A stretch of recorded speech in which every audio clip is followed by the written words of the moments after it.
Okay, I'm just going to do a little video. I messed up my spike when I put my 34-foot mast, which is a 38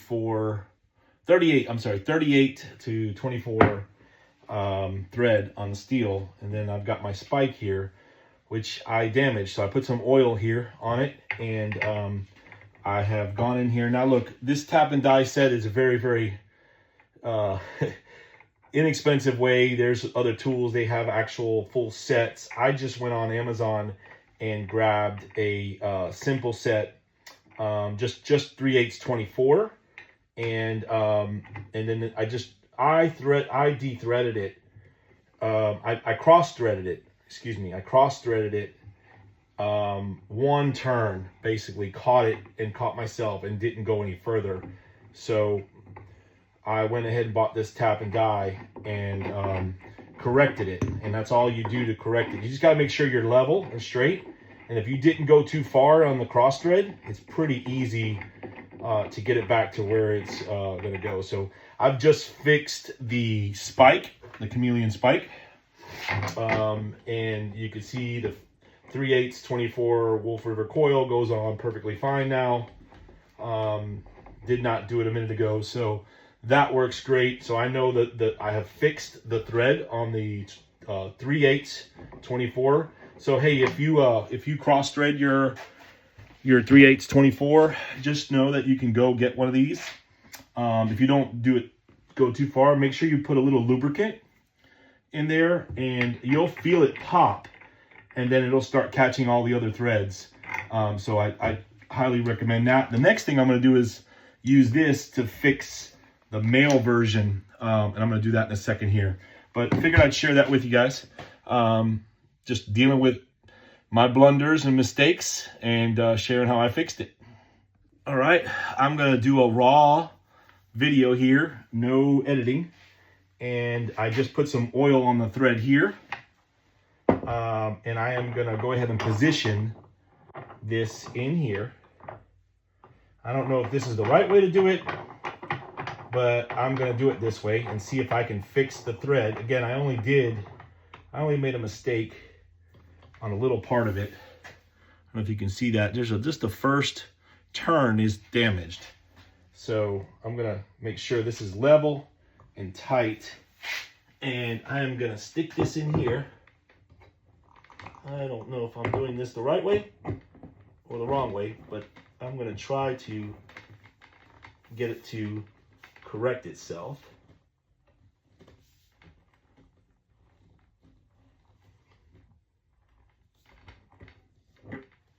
And that did not work. I did not feel it correct itself, and that's how you can mess it up pretty bad, I think, if you do it. So I'm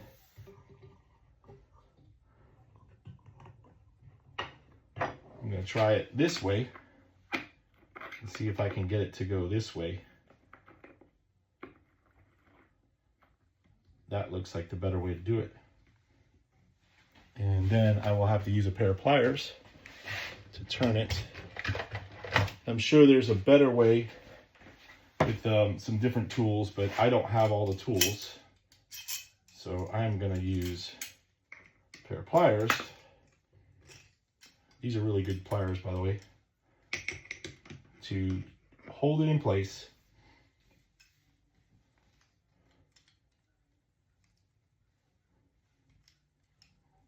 These are a set of crimper pliers that a friend gave to me.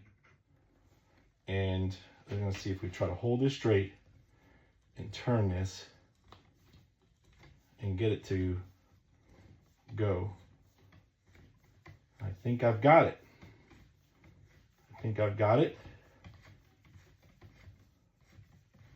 It is going all the way through. It looks level and straight.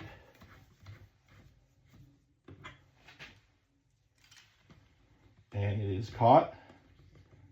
See, I can turn it with my hands, which means it's all the way through. And now I have fixed it.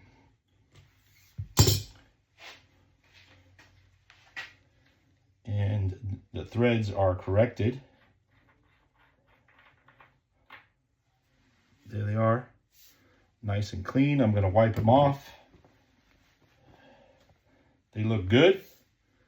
No more, they were jarred earlier. And there's still a little resemblance of it. It's probably not going to be fixed all the way. But now my spike and this works perfectly fine. Well, that's a little bit of how I fixed it. You can see the first way I did it, where I had it in here, is not the way to do it. You actually have to use this. I believe this is the die. The die, you need to put it on the thread. And then the tap, you go in. That's what I did on here. So that's fixed. Now, this is a good $200 right here that I messed the threads up.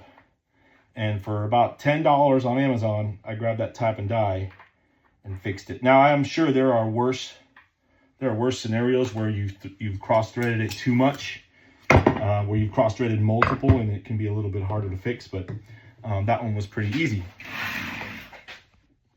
All right, so I know I'm going to get a lot of comments on this video. I'm sure people are going to say, you're doing it wrong, but that's okay. I am new at this, playing with radio stuff and mechanics. It's all in learning, and thank you all. Love to hear your comments on what you fixed before with the tap and die kit. This is a 3/8 tap and die, 120. It's a 24. It'll actually say on there 3/8 24, and I've got the tap as well. So tap and die. And I hope you all have a wonderful, wonderful day. Thanks for following, watching, sharing.